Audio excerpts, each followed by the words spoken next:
Oi, turma do livro Quem Ama Educa e Samitiba, o fatídico almoço de domingo. A dor do cônjuge traído é muito forte e duradoura, e não tem hora certa para atacar. Num belo domingo, a família vai almoçar no restaurante, todo mundo feliz. O traído percebe o cônjuge olhando para outro lugar. É impressionante. Olha na direção em que o cônjuge olhou e descobre o ou a rival. Esquece-se da presença dos filhos e ataca. Você não tem jeito mesmo. Apronta até na minha frente. Os ataques podem ir da ironia fina à franca agressão. Se eles querem conversar a respeito de traição, que seja em situação conjugal e não familiar. Os filhos não devem participar das dificuldades conjugais. Mãe, pai, casal de filhos almoçavam em casa num domingo. Ela comia muito e estava engordando bastante. O marido fez um comentário maldoso. Você fica comendo tanto e depois vai virar um bucho. Na frente das crianças, ela respondeu: e para que eu quero emagrecer se você já não funciona há muitos anos? Ele quis cutucá-la, ela revidou. Ambos miraram os pontos fracos do outro, usando a verdade como arma. Contra a verdade não há argumentos. Jogaram mais para agredir que para tentar remediar. No momento da briga, os pais não percebem a presença dos filhos. O almoço de domingo é excelente quando todos estão bem, mas quando há ressentimento, mágoa, ciúme, rejeição, raiva e desdém, é preciso ficar atento, pois qualquer motivo é pretexto para atingir o outro. E, gente, a respeito dos almoços de domingo, eu vou falar para vocês, viu? Na minha família só servia para ter briga. Na minha família, os almoços de domingo era só briga. Meu avô forçava minha mãe, a irmã dela e o irmão dela levar a família deles para o almoço de domingo, né? E as crianças, a gente ficava no quintal, a gente brincava no quintal, enquanto os adultos ficavam em volta da mesa. Quando era na hora do almoço mesmo, na comida servida, todo mundo, meu avô juntava um monte de mesa lá, era todo mundo em volta da mesa. Mas terminava a comida, as crianças iam para o quintal brincar e ficavam os adultos na mesa. Mas não dava 15, 20 minutos, quando um já estava gritando com o outro lá e já, vamos embora, Patrícia para casa, vamos embora, o Ivan para outra casa, vamos embora. Os almoços na casa do meu avô era sempre assim. Todo domingo tinha uma, porque um atacava o outro, não tinha jeito. Eu cresci nessa bagunça. Quando eu me casei, eu falava para o meu marido, eu falei, a gente pode brigar a qualquer momento, mas na mesa, na frente do meu filho, eu não vou aceitar nunca, nunca, não vou aceitar nunca, porque eu passei por isso a minha infância toda e é horrível, horrível. Os almoços de domingo, reunindo família para brigar, é horrível. Você vai num pique danado, você vai para brincar, criança, né? Você vai para brincar, você vai para ver seus primos, você vai para ver a família, mas você sai de lá chorando, porque a mãe tá chorando, porque o pai tá bêbado, porque alguém brigou, porque alguém gritou. Teve uma reunião de domingo que o meu tio, irmão da minha mãe, ele pegou um tubo de passar esgoto, enorme, não sei como, ele era gigante. Ele pegou aquele tubo de esgoto e jogou na cabeça da minha mãe. Eu lembro que depois daquilo, nunca mais eu olhei na cara desse meu tio, sabe? Era barraco. Nossa Senhora, como a família da minha mãe era barraqueira. E aquilo me marcou tanto que eu não consigo, onde eu tiver que eu escutar um grito, eu tremo, sabe? Me dá um negócio, eu tenho 52, eu vou fazer 52 anos. E até hoje, se eu escutar alguém começar a gritar muito, mesmo que seja na brincadeira, mas eu não sei que é brincadeira, eu penso que é briga. Eu fico toda trêmula, meu corpo fica todo, ele corresponde àquilo ali, lembrando o que eu passei na minha infância. Então é traumático. Briga de família de domingo é traumático. Eu posso falar porque eu tenho carteirinha para isso. É horrível, horrível. Então você vai com o coração puro, você vai naquela ânsia de que hoje vai dar tudo certo e nunca dá. Sempre tem alguma coisa para dar errado. E a criança que fica no meio paga caro, como uma velha de quase 52 anos falando isso. A gente paga muito caro pelo erro dos pais e da família. Não se deve brigar perto de criança, não se deve. É a pior besteira que você pode fazer. Se você ama seu filho, se você ama seu aluno, né? Porque professor também briga, Tem isso, né? Professor brigar por causa de um comportamento de um aluno, chamar a atenção de um aluno é uma coisa, mas às vezes o professor briga com alguém dentro da própria escola. O aluno participa dessa briga. Ou então numa reunião o aluno vê o pai e o professor brigando. É traumático, essas coisas. Criança não devia presenciar briga de jeito nenhum, de adulto, não devia. É péssimo exemplo, né? Marca a criança, traumatiza a criança sim, tira a estabilidade da criança, dá insegurança, a criança fica sem saber a quem obedecer, né? Porque aí na hora da briga vai falar com teu pai, ou então vai falar com a tua mãe. Não, vê com o teu pai, se o teu pai fizer, né, aquelas ironias entre adulto e a criança fica no meio, e isso não presta. E se tiver no pé de se separar, então, a mãe, principalmente a mãe, guarda muito mágoa de pai, né? Geralmente é assim, o homem é mais cabeça de vento, mas a mulher, ela é mais ressentida. Se o filho falar, o meu pai vai passar aqui para me levar no cinema, isso, vai lá com o teu pai, eu fico aqui sozinha, né? Não tem problema, quero nem saber mesmo, ninguém quer saber de mim, eu também não quero saber, na hora de fazer a sua comida, lavar a sua roupa, manda seu pai fazer isso. Essas falas, isso marca a criança demais, demais. Eu sempre falei para o meu filho, falei, independente do que acontecia entre eu e o pai dele, era pai dele, tinha que ser respeitado, tinha que amar, tinha que cuidar do pai dele, tanto quanto o pai dele cuidava dele. Né? Então, uma vez o meu marido chegou em casa, a gente estava separado momentaneamente, né? Era uma separação que era para ele voltar, só para a gente dar um castigo, né? Porque estava fazendo umas coisas erradas que eu não aceitava. Mas amava meu marido, não foi uma separação que no meu coração era definitiva, não. Era uma separação para dar uma lição nele. Aí ele veio no dia do aniversário, no dia das crianças do meu filho, né? E ele veio com um Batman, que tinha um monte de arma. Aí eu virei para ele na frente do meu filho. Foi a única vez, eu acho, que eu falei assim com ele mais ríspida na frente do meu filho.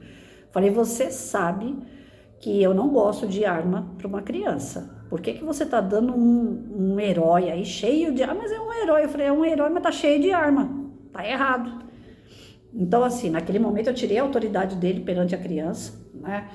Porque eu achei que ele estava ficando desregrado e ele estava saindo daquilo que era contexto de família. Como ele estava fora de casa, o pensamento dele já não era mais aquele pai que ele era quando estava morando comigo. E eu quis dar uma lição de moral nele na frente do meu filho. Por fim, meu filho não queria nem aquele Batman mais. Meu filho falou assim, não, pai, eu não quero não. Meu filho ficou chateado, né, pela situação.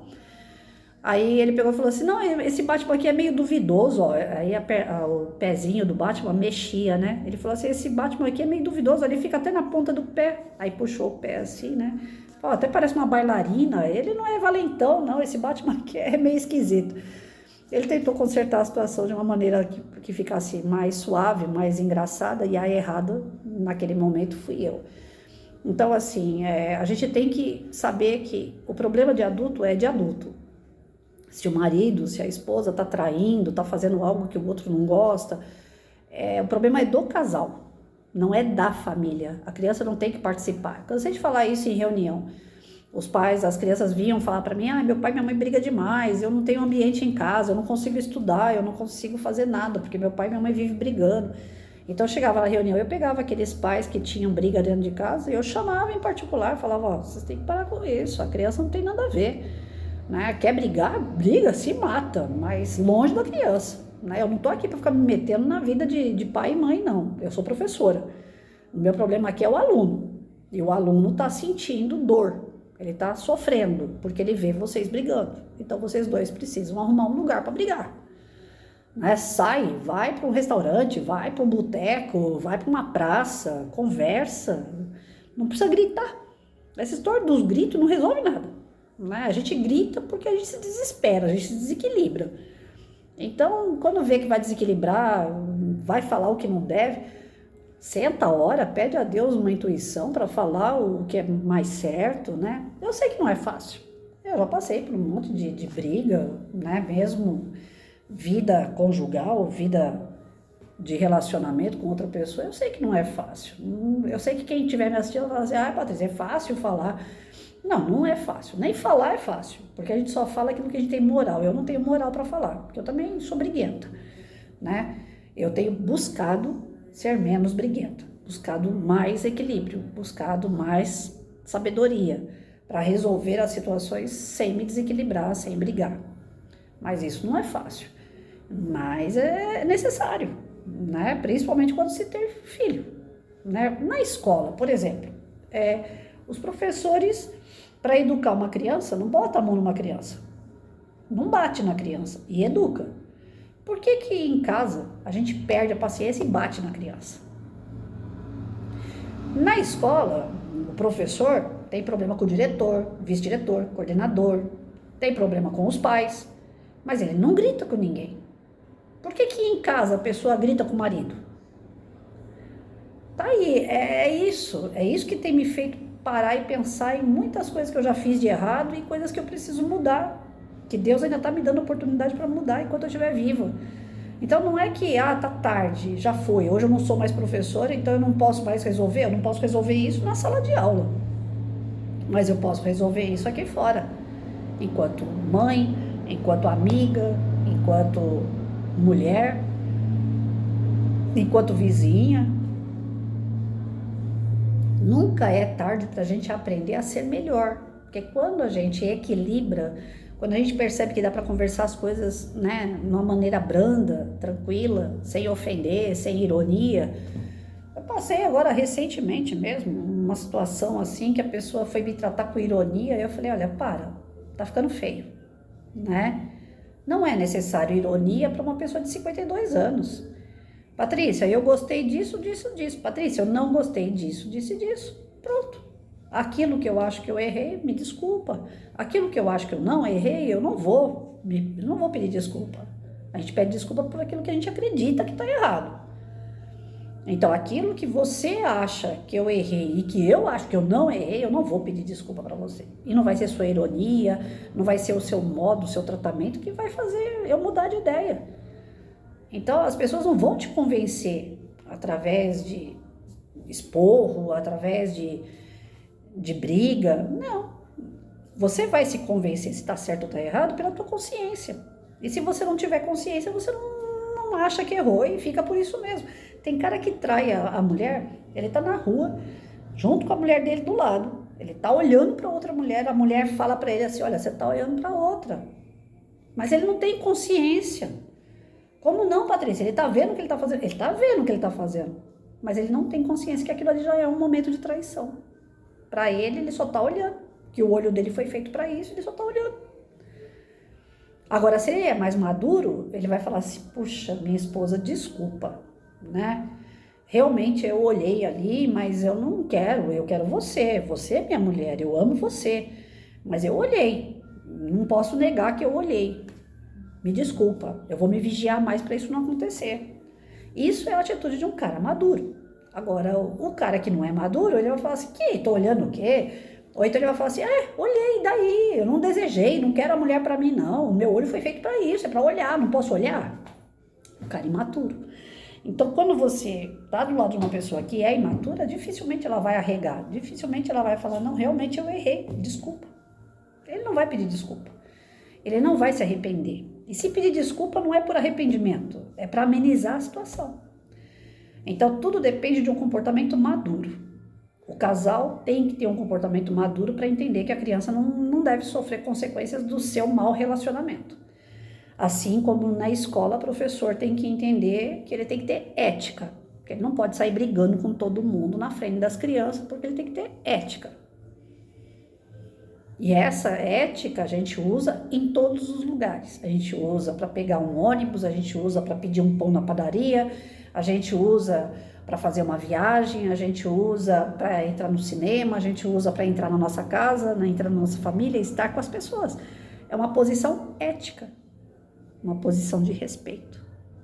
Então, se a gente respeitar, a gente vai impor o respeito. E impondo o respeito, essa criança vai se desenvolver num ambiente tranquilo, porque o respeito tranquiliza o ambiente.